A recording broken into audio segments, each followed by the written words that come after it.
Ladies and gentlemen, the Euros. Known for amazing goals, heartbreaking moments, and even deciding a final on a literal coin toss. No, really, they actually did that. But I'm not here to talk about the past, I'm here to talk about the future, because we have a cheeky little tournament on our hands this summer, and I'm excited because there are so many great and interesting teams. I once heard someone say that all guys like to do is talk about sports and rank stuff, and I mean they're not that wrong. So in the next 25 minutes, we're gonna do both, and rank every single Euro team from worst to best. Now obviously these are just my opinions, but if you disagree with a single one of these rankings, then football might not be for you. I've heard the Cricket World Cup's on right now, so maybe give that a try instead. But anyway, I'm running out of time, so let's get into this.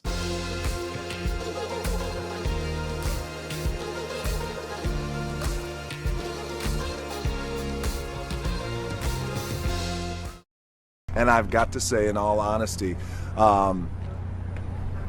it's the biggest piece of dog shit.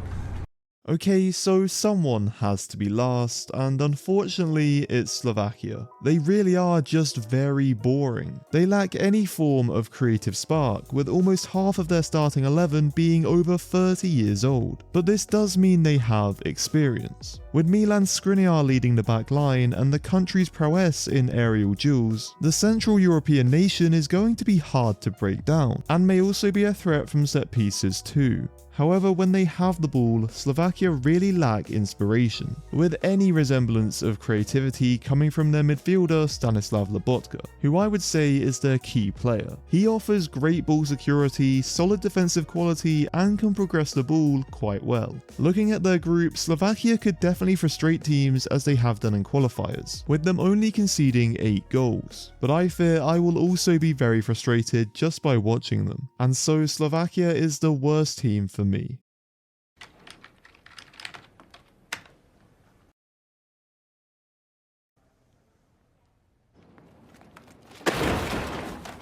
To be honest, I don't know how people will feel about Romania being second last. I'm seeing a lot of people labeling them as dark horses, and I guess that's because of their outstanding qualifying campaign. In all 10 qualifying games, they did not lose a single match, even beating Switzerland. But my problem is, when they get to the big stage, I just can't see them having the star power to cause much trouble. I expect Romania to play their counter-attacking 4-2-3-1, relying on their solid defense led by Radu Dragozin to soak up pressure. But honestly, it's really hard to get excited about anyone else in this team. Yes, they might be able to defend, but scoring goals is going to be tricky. But their group isn't the hardest, so there is a chance they sneak through and prove me wrong. Corporate needs you to find the differences between this picture and this picture. They're the same picture. With Slovenia, you could basically take everything I said for Slovakia, add Venia to it, and be done. Same name, same flag, same difficult to pronounce players that are currently giving Sam Matterface nightmares. But there is one difference: Benjamin Šeško. In 9 qualifying games, Šeško has 5 goals and 2 assists, even drawing comparisons to Erling Haaland. If he can play half as well as the Norwegian striker, Slovenia might pull off some surprises. And don't forget about Jan Oblak in goal, he's always rock solid. Grouped with England, Serbia and Denmark, it won't be a cakewalk, but they held their own against Denmark in qualifiers, both tallying 22 points. So impossible? Not quite. Oh, really? No? Okay, at 21st we have Georgia. Now most of you are probably wondering why on earth they aren't dead last. Sure, it's their first Euros and their qualifying run was, well, bad, but call it sentimentality, I'm supporting them. I mean, their flag is basically an England flag, so I'm still patriotic. They do have a shining star in Kavica Kvaratskhelia. The attacker has bagged the most man of the matches in Europe's top 5 leagues this season. Could he steal a couple more this tournament? Who knows? Is he the only player on this team I can name? No, they actually have a fairly decent keeper in Mamadashvili. But apart from that, yeah. What's there? There ain't really much out there. The thing with Georgia compared to the teams below them is that they have a true X-Factor attacker who can change the game by himself.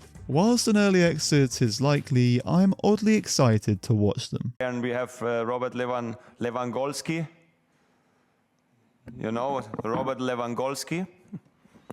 Next up, Poland takes the stage. Frankly, I didn't expect them to be this low, but here they are. The main snag for Poland is their age. They're just a tad past their prime. Lewandowski still shines as their star player, but at 35 he's not the force he once was, managing just 3 goals in 8 qualifiers. Other names like Jakub Kiwior or Zielinski add some flair to the side, but Poland have not hit their stride lately. Their qualification was shaky, finishing 3rd in their group, and needing penalties to clinch a playoff win versus Wales. The 3-5-1-1 formation they favour might pose some problems for opponents due to its midfield congestion, but apart from Zielinski, midfield quality is lacking. And in a group with Austria, France and the Netherlands, things don't look promising. Albania! What doesn't kill you make you stronger! Do not give up! Do not give up! Do not give up! Ahead of Poland emerges Albania, likely surprising a few, but this Balkan nation appears very sturdy. True, they are in the tournament's toughest group with Spain, Italy and Croatia, but stranger things have happened. Do not give up! Do not give up! Their coaching staff includes former Arsenal and Barcelona left-back Silvinho as manager, along with Pablo Zabaleta as his assistant, a quirky duo indeed. Yet they've got Albania playing a very disciplined 4-3-3 and it's paying dividends. They finished 1st in their qualifying group, which included Poland and the Czech Republic, which is definitely impressive. Albania's defence is rock solid, conceding just 4 goals in 8 qualifying games. Their attack might be slight cause for concern, relying on left-footed right winger Yasir Asani to provide that spark, which he is often capable of. Make sure to keep a close eye on him. To be honest, you know, they could do better. At 18th, I've placed the Czech Republic. Yes, they stumbled against Albania in qualifiers, but I've nudged them 1 spot ahead because they tend to shine in major tournaments. For example, in the last Euros, they made it all the way to the quarter-finals. I would say the Czechs boast 2 key players: West Ham midfielder Thomas Souček and Leverkusen striker Patrick Schick. Their 3-4-1-2 formation is tailored to maximise these stars' impact. Souček will anchor the midfield, shielding a compact back 3, while Schick's adept link-up play in a 2-man striker setup will be crucial. And let's not overlook Soufal in the right wing-back role. He's always good for a couple of assists. While they may lack in star power, you can rely on Czechia to be a well-oiled machine. Hocus pocus, there's pizza on your focus. Scotland's football team are basically a metaphor for their nation. On the one hand, they produce some amazing things like Iron Brew, but on the other hand, they also have the most drug-related deaths in Europe. Similarly, Scotland's national team is also a mixed bag. Get it? Mixed bag? Anyway. They have a great midfield with McTominay and McGinn, who are always injecting energy into the team. Get it? Okay, I'll stop. There are certain positions that Scotland really lack. They are already on their 3rd choice right back and the tournament hasn't even kicked off. And now, due to the injury to Lyndon Dykes, striker could be a problem. While Che Adams shines for Southampton, his national form wavers, and so it might be tough for Scotland to score. But despite these hitches, Scotland's strength is that they are far greater than the sum of their parts, and I do not expect them to bow out quietly. On the mic over here. You go to the hole and dominate. We on defense. Oh, yeah.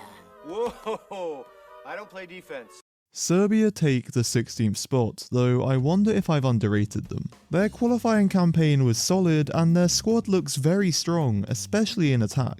Dusan Vlahovic has a goal every 2 games this season for Juventus, but he could be benched for Mitrovic. Despite playing in Saudi Arabia, Mitrovic has been prolific, scoring 28 goals in 28 games, the 2nd highest scorer in the league only behind Ronaldo. Facing either Mitrovic or Vlahovic is daunting, and it only gets scarier with Tadic and Sergej Milinkovic-Savic behind them. On their day, those two are capable of unlocking any defence.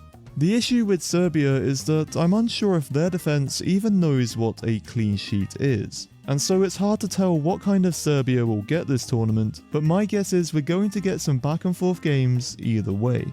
Sometimes it may be good, sometimes it may be shit. At 15th we have Ukraine. While they had a hard qualifying group with Italy and England, like their nation in real life, they have shown that they can go toe-to-toe with big countries, drawing with Italy, England and Germany in the past few years. Their 4-2-3-1 formation boasts talent from top to bottom. In goal, Andre Lunin, who some argued should have started the UCL final over Courtois, is a reliable presence. La Liga's top scorer Artem Dovbyk will likely lead the line, posing threats both on the ground and in the air. Then in midfield they have Zinchenko, and although he's kind of out of position, he is great there. Ukraine's main issue is inconsistency. Players like Mudryk could shine, but there's an equal chance he could disappear. We just do not know. I mean, it's alright, like, overrated as It might seem surprising to some, but I'm ranking Denmark at 14th. Yes, they made the semi-finals last time out, but don't they just feel a bit stale? They narrowly won a relatively weak qualifying group, with Slovenia almost finishing ahead of them. They embarrassingly lost to Kazakhstan, and only managed to beat San Marino 2-1, which is basically the same thing as Anthony Joshua going 12 rounds with a 7-year-old. Like, yes, they won, but Jesus. On the bright side, Rasmus Højlund could have a breakout tournament. He has 7 goals in 12 matches for his country, but their squad still leans heavily on Christian Eriksen, which in 2024 might be cause for concern. They should likely make it out the groups, but they aren't as good as people think. I'm confused. I'm confused right now, G. Switzerland are an interesting yet frustrating team. They have 2 of the best goalkeepers in the world in Kobel and Sommer. Their centre-back duo of Manuel Akanji and Fabian Schär is very solid, and the midfield trio of Xhaka, Freuler and Zakaria is incredibly well-rounded, with all 3 playing major roles in their clubs qualifying for the Champions League. Then there's Xherdan Shaqiri, who might be in the MLS now, but when he puts on that Switzerland shirt, he basically becomes Ronaldo. Now this all sounds great, so why aren't they higher? The answer is simple: they're strikers. They're just not good. You could argue Mbolo is the best of the bunch, but he's been injured all season, so it's doubtful he'll start straight away. But ending on a positive note, make sure to watch out for Dan Ndoye. He is rapid and could cause teams some problems. Hey, McQueen, you alright? Listen, don't you worry, pal. You had a good run. Enjoy your retirement. Next up at the halfway mark, we have everyone's favourite underdogs, Croatia. It still blows my mind how successful this country is with less than 4 million people. Like Denmark, it feels like this team hasn't changed in a decade. And well, that's not entirely bad considering they reached a World Cup semi-final just 2 years ago. But recently, Croatia's age seems to be catching up with them. They finished only 2nd in their qualifying group, losing to both Wales and Turkey. Despite the addition of young talents like Josko Gvardiol, it appears that Croatia will still mainly rely on a now 38-year-old Luka Modric. In what is surely his last tournament, will the Madrid maestro have one more magical run? This season he's lacked consistent game time, so I'm not certain. What is certain though is that Croatia will need him to shine to stand a chance in their tricky group. Chosen one! At 11th we have Turkey, who some say is this year's dark horse. Are we really doing this again? I say yes. Remember last Euros, when everyone, and I mean everyone, called Turkey the dark horse? And well, that did not go to plan. But this year, I'm telling you it might be different. Turkey won their qualifying group, finishing ahead of Croatia. And last year, they even beat Germany. The best thing about this Turkish team is their 2 19-year-old wonder kids, Kenan Yildiz and Arda Güler, who has the same amount of goals as Bellingham in 2024. It's crazy how if you combine these two, they are the same age as Modric. However, there is one tiny problem. Okay, so they weren't playing their entire first team, but you cannot lose 6-1 and expect to be top 10. This right here is my favorite thing, ever. In the history of forever. I think about this every day. While Turkey are most people's underdogs, the dark horses for intellectuals, aka me, are Hungary, which is why I have them in 10th over many more established teams. Before a last-minute Mickey Mouse friendly defeat versus Ireland, Hungary had not been beaten since September 2022. the longest unbeaten streak in Europe and the second longest in the world behind Colombia. While Hungary don't boast many superstar players, let's be honest, most people can only name Dominik Szoboszlai, they are one of the best coached teams in the competition. In terms of players having defined roles and sacrificing for the team, few nations can match Hungary. I predict they'll finish second in their group, but don't be surprised if they even place ahead of Germany. They really are an underrated team to watch. Next up, we have Austria. Yes, that same Austria side that battered Turkey 6-1. Get them a KFC sponsorship or something. No, but honestly, Austria confuse me. They are perhaps one of the most informed sides in Europe, beating Germany, smashing Turkey, and in qualifying they only finished 1 point behind Belgium. And yet their best player is Marcel Sabitzer? I guess a lot of their success can be attributed to Ralf Rangnick, who has got Austria playing some wonderful football. Their pressing and ball movement make them look like a club side at times, which makes sense because a lot of their players come from Austrian side RB Salzburg. I would say Austria have a lot of good players but lack elite ones. Teams like Switzerland and even Ukraine have more individual talent, but on the pitch Austria seem to have the upper hand. They may have a difficult group with France and the Netherlands, but I would not be surprised at all if Rangnick's team causes some trouble.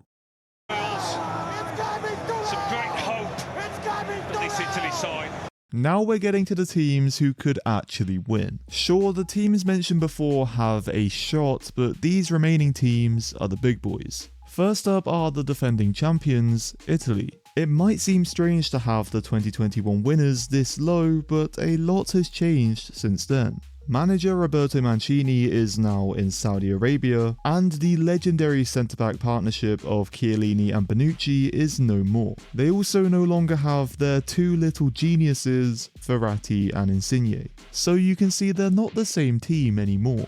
Italy do still have some bright spots though, with players like Nico Barella and Federico Di Marco playing key roles in Inter's league win this year. But another key player in Federico Chiesa has been a bit underwhelming, scoring just 10 goals this season. Right now I'm not sure if Italy have the firepower to beat the big teams anymore, and in the qualifiers England showed this. They might even need to worry about their group. Hey, that's pretty good. At 7 I have the Netherlands. I really like this Dutch team, especially if they use a back 3. De Vrij, Van Dijk and Ake form an excellent trio, and it feels like Dumfries was born to play wingback. Plus, De Jong is still one of the best midfielders in the world no matter what formation he plays in. Wait, I almost forgot to mention my favourite Netherlands player in Xavi Simons. If there's one guy who can have a breakout tournament this year in the style of James Rodriguez in 2014, it's him. But there's two main problems that keep this side from ranking higher. First of all, looking at their striker options, Wout Weghorst might have to start, and I don't think anyone really wants to see that. The second problem is their results. The Netherlands have played some good teams this past year, but have lost all of them, and that has to be cause for concern. Luckily for them, being grouped with France means they can prove themselves straight away, so let's see if they can. You're joking. Not another one? Oh, for God's sake, I can't honestly. Coming in at 6th is Belgium. How long are we going to do this? How long have we actually been in the Belgium golden generation? Are we even still in it? I don't think so anymore, but I think it works to their advantage. People can meme about Romelu Lukaku all they want, but he was top scorer in the qualifiers with 14 goals. They've obviously got Kevin De Bruyne, who seems very motivated, and the rest of their team looks great with younger players like Jeremy Doku and Amadou Onana coming through. Whilst I don't think they're as good as they once were, this new look Belgium side will have a lot less pressure on them this time around, and so can play with more freedom. Combine this lack of expectation with the fact their last loss was all the way back in 2022, and I wouldn't overlook them to go far. No, come on. You're not an intellectual. You're a fake and a fraud. I think everyone agrees on who the top 5 teams are this tournament, but there's still some fiery debate about the order of them. Fire that I'm now going to fuel by putting Portugal 5th. From other rankings I've seen, I'm comparatively low on them, but let me explain. Ladies and gentlemen, the vibes are off. Whilst it's true they won all 10 of their qualifying games, it wasn't exactly against the best competition. The best team in their group was Slovakia and they kind of struggled against them. In fact, to find a match where Portugal last beat someone decent, you'd have to go all the way back to the 2022 World Cup. To me, they look like the bullies of this tournament. In the group stage, they'll be electric, scoring goals for fun. Honestly, the things they could do to Georgia might not be allowed on terrestrial television. But once they get into the knockouts and have to face a good team, I worry for them. Don't get me wrong, I love their squad. Paulinia in particular is someone I'm really excited about. But there's something wrong with the vibes. That is bloody lovely. Up next at 4th we have Spain, and I honestly want to put them even higher. While they may lack star names at every position, especially centre back where Sociedad's Lenormand is expected to play, the rest of the team looks great. I would propose that Spain have the best midfield in the competition. A trio of Rodri, Pedri if he starts but Ruiz is still solid, and Dani Olmo has phenomenal balance. But Spain's midfield is always amazing, so what else is there? Well, on the wings, Spain has young and direct attackers, which is something they've lacked for a very long time. Nico Williams and Lamine Yamal both have more than enough potential to be young player of the tournament, and I can see them terrorizing opposition fullbacks. Speaking of fullbacks, I haven't even mentioned that Spain might have the best left back in football right now in Alex Grimaldo. Yes, Morata up top might concern a few, but he's still more than capable of leading this side far into the tournament. I play a lot of Fortnite. Taking the bronze medal are the hosts, Germany. Let's start with the positives, which there are a lot of. Antonio Rudiger is arguably the best centre-back in the world, and the rest of the back line is not that far off, with players like Kimmich and Tah beside him. In midfield, they have Toni Kroos, who is fresh off a Champions League win, and he might low-key be putting together a Ballon d'Or case. Ahead of him, Musiala and Wirtz are two of the best attackers, not just in Europe, but the world. The big issue I have with Germany is that they lack width. Musiala and Wirtz aren't natural wingers and love to play more centrally, which could lead to their attack becoming overcrowded. Of course, Leroy Sané can provide some width, and I would even consider starting him. But for now at least, it looks like the plan is to use him as a super sub. Germany has quality all over the pitch, and home advantage, but their lack of a natural winger concerns me. It's like having a luxury Mercedes but with no room to stretch your legs. Oh, let's go! That's class! Growing up as an England fan, it feels a bit surreal to be considered one of the favourites for a major tournament. But here we are at 2nd place. By betting odds, England are actually the favourites, but I can't quite put a team coached by Gareth Southgate at number 1. However, this England squad is incredibly strong. They are pretty much perfect in every position apart from 2. At left back, there are question marks over Luke Shaw, so Kieran Trippier might have to fill in out of position. And then there's centre mid, where England have a lot of options. Southgate has been playing Trent there a bit, Conor Gallagher could be an option, and then there's the two youngsters in Mainu and Wharton, who many fans are calling for. But aside from that, a front line of Foden, Kane and Saka is mouthwatering. And with Gordon and Palmer off the bench, this could finally be our year.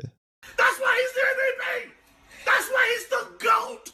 The GOAT! And now, in first place, it just has to be France. There is so much quality in basically every position. Starting with their back line, they're not even playing William Saliba and it's still probably the best in the competition. Theo Hernandez on the left will definitely cause some problems on the overlap, and ahead of him the midfield is a lot of fun. Griezmann has had such an underrated season in the kind of free midfield role he occupies these days. Maybe you could say Rabiot is a weak link, but I personally really like him. He's such a graceful player.